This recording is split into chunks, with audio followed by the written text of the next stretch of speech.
Hello guys, I am Bhavna and this video is all about phrasal verbs. आज की video में आप सीखेंगे 10 phrasal verbs: break down, come down, cut down on, die down, back down, get down and so on. This is the part 2 और अगर आपने पहला part नहीं देखा है तो लिंक आपको डिस्क्रिप्शन बॉक्स में या फिर आई बटन पर मिल जाएगा। तो बिना किसी देरी के चलिए वीडियो को शुरू करते हैं।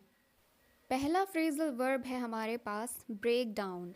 इसका मतलब है टू स्टॉप फंक्शनिंग। जब कोई इंसान या फिर कोई मशीन काम करना बंद कर देती है तो उस केस में ब्रेक डाउन फ्रेजल वर्ब का यूज़ किया जाता है। एग्जाम्पल है हमारे पास, Rahul felt that the car would break down but he ignored it, now he is in the problem. Rahul को लगा कि कार खराब हो जाएगी लेकिन उसने उसे नज़रअंदाज कर दिया। अब वो एक समस्या में है। मतलब कि राहुल को पता था कि कार ख़राब हो जाएगी, उसे ये अंदाज़ा लग गया था, लेकिन फिर भी उसने उसको नज़रअंदाज कर दिया। ऑलराइट, जब कोई मशीन या फिर कोई इंसान काम करना बंद कर देता है उस केस में ब्रेक डाउन का यूज़ किया जाता है। मान लीजिए कोई इंसान बीमार हो गया है या फिर उसका एक्सीडेंट हो गया है तो फिर वो काम नहीं कर पाएगा। उस केस में यूज़ होता है ब्रेक डाउन का। या फिर कोई मशीन अगर काम करना बंद कर देती है तब यूज़ होता है। ओके, नेक्स्ट है हमारे पास calm down, to begin to feel more relaxed and less emotional. शांति या आराम महसूस करना। एग्जाम्पल है हमारे पास, calm down for a minute and listen to me.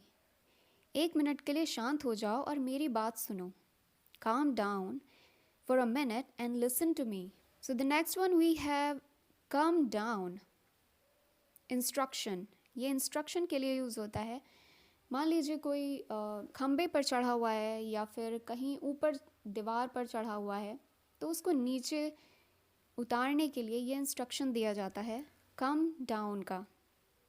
Okay, example है, please come down from that pole or else You would fall down. कृपया उस खंबे से नीचे उतर जाओ वरना तुम गिर जाओगे। Please come down from that pole or else you would fall down. और else यहाँ पर वरना के केस में यूज़ हो रहा है, वरना तुम गिर जाओगे। और else की जगह आप otherwise भी यूज़ कर सकते हैं।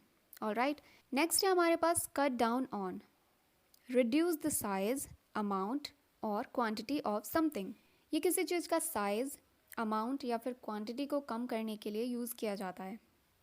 एग्जाम्पल से आप समझेंगे, she is trying to cut down on fast food. वह फास्ट फूड को कम करने की कोशिश कर रही है, मतलब उसको खाना कम कर रही है। Alright, she is trying to cut down on fast food. Next है हमारे पास die down, to gradually become less strong, यानी डीमोटिवेट महसूस करना। ऑलराइट, एग्जाम्पल है हमारे पास, until people admired him he was dying down. आप इसको इस तरह से भी यूज़ कर सकते हैं, until people had admired him he was dying down. जब तक लोगों ने उसकी प्रशंसा नहीं की वो मरा जा रहा था। कहने का मतलब है वो डीमोटिवेट हो रहा था। ओके, वो स्ट्रॉन्ग फील नहीं कर पा रहा था। अच्छा, आपने यहाँ पे देखा कि यहाँ पर हैड भी यूज़ किया गया है और बिना हैड के भी यूज़ किया गया है, HAD हैड, राइट। अगर आप ब्रिटिश में यूज़ कर रहे हैं तो आप हैड का यूज़ करेंगे, लेकिन अगर आप अमेरिकन में यूज़ कर रहे हैं तो हैड का यूज़ नहीं किया जाता है। तो जैसा भी आपको सही लगे आप दोनों में से किसी भी तरह से इसको यूज़ कर सकते हैं।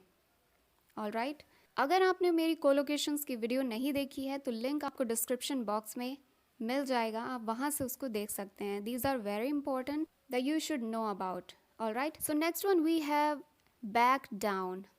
इसका मतलब है to admit that you were wrong. ये admit करना कि आप गलत थे, किसी भी बात पर आप गलत थे। Example से आप समझेंगे, someone forced him back down on this matter. उसको मजबूर किया कि तुम अपनी गलती मानो, कि तुम इस बात पर गलत हो, तुम्हें अपनी गलती माननी चाहिए। ओके, तुम अपनी गलती मानो। ऑलराइट, हमारे पास नेक्स्ट फ्रेजल वर्ब है गेट डाउन। इसका मतलब है to kneel and to lie down on the floor.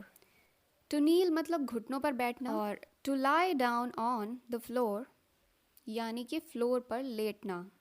Alright, example है let's get down for a minute. 1 minute के लिए घुटनों पर बैठ जाओ या फिर फर्श पर लेट जाओ.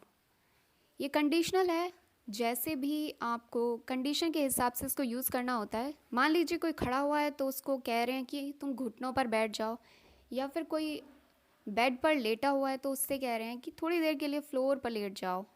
उस केस में इसको यूज़ कर सकते हैं. Alright, get down, let's get down for a minute. अगला है हमारे पास लाई डाउन. इसका मतलब होता है लेटना. एग्जाम्पल है could I lie down for a minute. She asked, उसने पूछा क्या मैं 1 मिनट के लिए लेट सकती हूँ. Could I lie down for a minute, she asked. Okay, यहाँ पर आप कुड की जगह कैन का भी यूज़ कर सकते हैं, लेकिन जब कुड का यूज़ करते हैं तो ये एक पोलाइट तरीका होता है किसी से भी कुछ पूछने का. एक विनम्र तरीका होता है, एक सभ्य तरीका होता है किसी से भी कुछ भी पूछने का. ओके, तो जब आप किसी से पोलाइटली कुछ पूछते हैं तो उसमें कुड का यूज़ करें. So the next one we have step down. इसका मतलब है to give up a job और पोजीशन. किसी तरह की जॉब या पोजीशन को गिव अप करना, छोड़ देना. एग्जाम्पल है the manager had to step down because of his poor health. Manager को अपनी खराब हालत के कारण अपनी जॉब को छोड़ना पड़ा. The manager had to step down because of his poor health. Next है हमारे पास होल्ड डाउन. इसका मतलब है succeed in keeping a job और a position for a period of time. बहुत समय से किसी जॉब को करते रहना.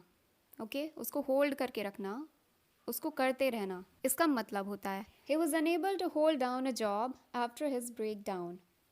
अपने ब्रेक डाउन के बाद वह नौकरी को बहुत समय तक संभालने में असमर्थ था. ब्रेक डाउन का एग्जाम्पल मैं आपको पहले ही दे चुकी हूँ. फ्रेजल वर्ब जो पहला था, सबसे पहला, वो ब्रेक डाउन ही था. इसका मतलब यही होता है कि जब कोई इंसान कुछ करने में असमर्थ होता है तो वहाँ पर इसका यूज़ किया जाता है ब्रेक डाउन का. अगर कोई इंसान बीमार है या फिर उसका एक्सीडेंट वगैरह हो गया है तो उस केस में वो कुछ नहीं कर पाता है, इस वजह से ब्रेक डाउन का यहाँ पर यूज़ किया जाता है. ऑलराइट, सो ये थे हमारे 10 फ्रेजल वर्ब्स. अगर आपको ये वीडियो अच्छा लगा है तो लाइक, शेयर एंड सब्सक्राइब. मैं मिलती हूँ आपको अगले वीडियो में. तब तक के लिए बाय बाय.